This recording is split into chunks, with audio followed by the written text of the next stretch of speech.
আসসালামু আলাইকুম এভরিওয়ান, কেমন আছেন সবাই? আশা করি সবাই খুব ভালো আছেন।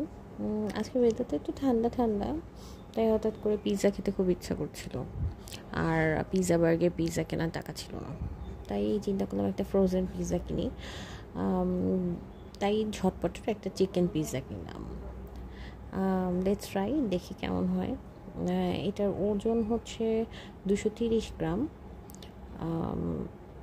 দেখতে তো উপর দিয়ে ভালোই লাগছে, ভিতরে কেমন হয়। আর এটা হচ্ছে আপনার 2.5 থেকে 3 মিনিট পর্যন্ত বেক করতে বলেছেন। এটার প্রাইস হচ্ছে 195।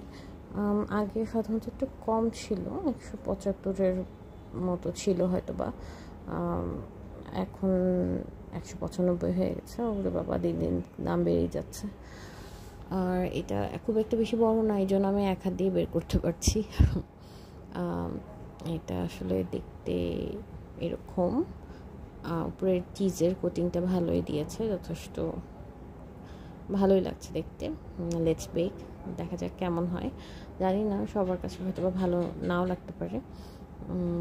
ট্রাই করে দেখতে পারেন। অবশ্য বেক করার পর একটু নিচের অংশটা একটু বেশি ক্রিস্পি হয়ে গেছিলো। এই যে চিজ মেল্ট হওয়ার পর এরকম। তো যাই হোক, ট্রাই করে দেখতে পারেন। ভালো লাগলে লাইক অ্যান্ড ফলো দিয়ে পাশে থাকবেন।